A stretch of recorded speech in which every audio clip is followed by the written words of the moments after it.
皆さんこんにちは。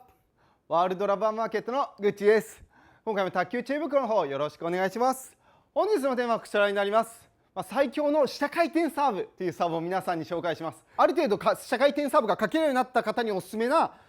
回転の切る切らないの差が全くわからない、そしてブチ切れで低空飛行になるといった本当に魅力的な下回転サーブのやり方です。ぜひ皆さん切れてるサーブとナックルのサーブの軌道も全く一緒にさせたいといった方、振りも同じにさせたいという方はぜひこの最強の下回転サーブをやってみてください。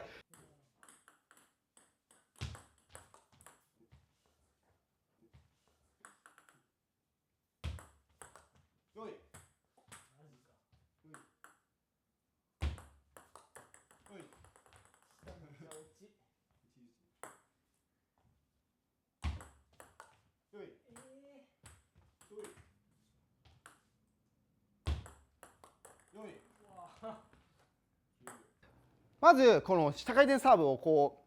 分からなくさせる、切れてる切れてないの分からなくさせる秘密の角度っていうのがありまして、実は今までのこのラケットの面を90度にしますと、これはすごくよく切れます。前に行く力も減ってよく切れるんですけど、ただ切れてるのも分かりやすい、ブチッと切れてるのが分かる。そしてやっぱりちょっと人によっては浮いてしまったり安定しにくいという方もいますので、この90度はまず下回転をブチッと切る感覚を身につけるためには本当に必要な面、おすすめな面です。でまず最初に下回転サーブは90度の角度で覚えていただいて、で次下回転が切れるようになったら今日の最強の下回転サーブ、この60度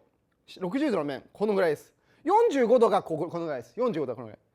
斜め45度で、そこからちょっと上げてあげるって感じですね。ちょっと45度から60度このぐらい上げる、このぐらいの角度で下回転サーブを出すと、これだと弾道も全くブチ切れの下とドナックルの弾道が全く一緒で、なおかつ切れてる切れてないの差が全くわからないサーブが出せる秘密の角度なんです。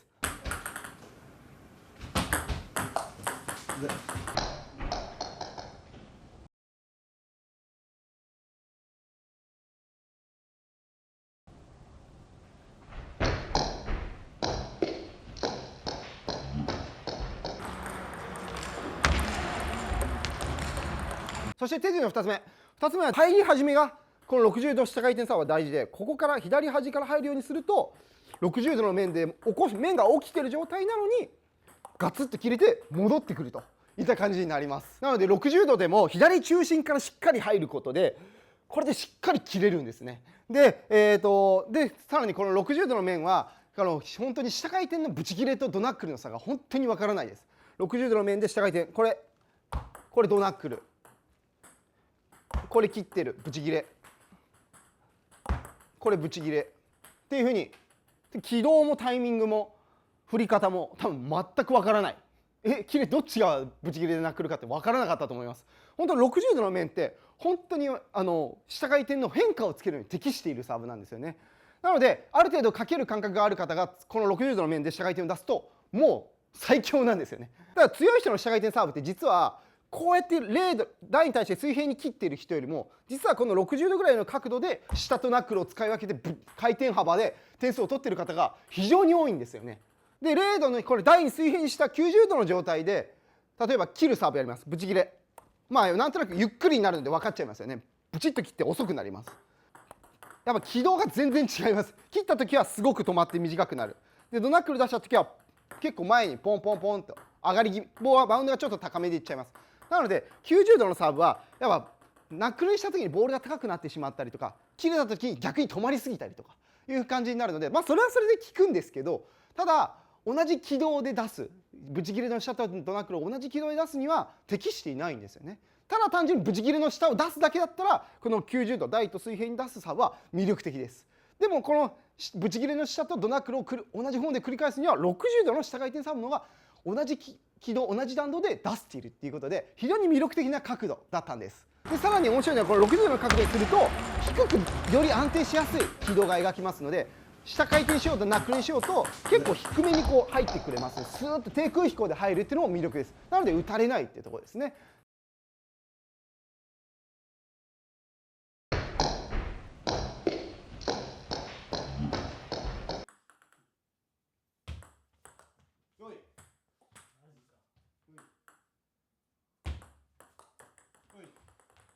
そして手順の3つ目は今度はこの60度の下回転サーブの切り方なんですけど、同じフォームのままでせっかく60度の下回転が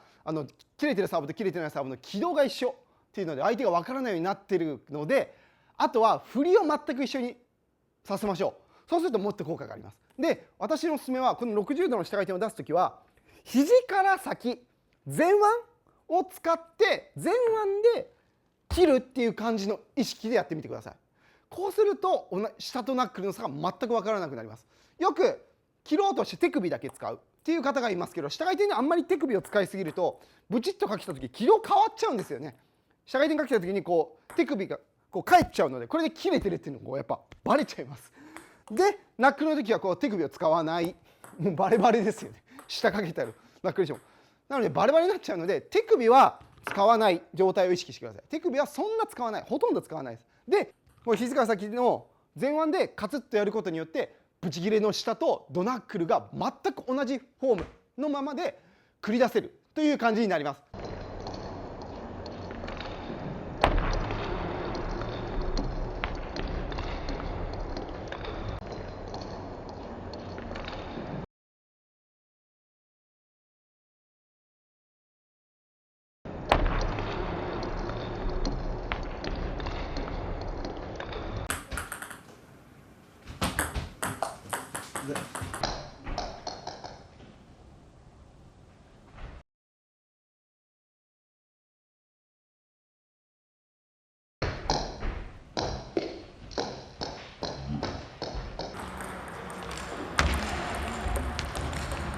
今度は手順の4つ目です。4つ目は今度はスイングの方向の仕方なんですけど、この60度の下回転サーブの回転が分からなくさせる秘密のスイング方向っていうのがありまして、実はこの60度の角度で出しておいて、で、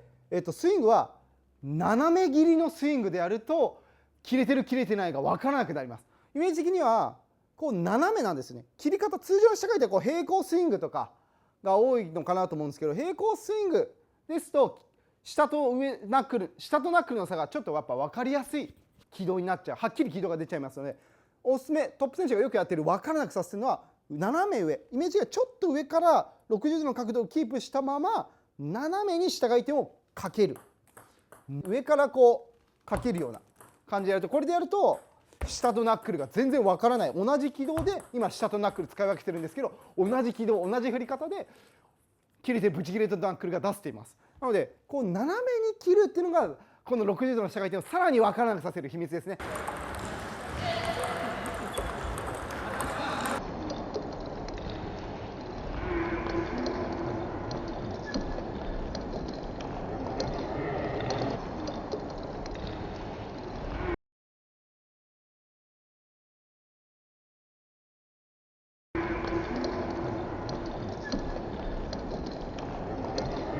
今もう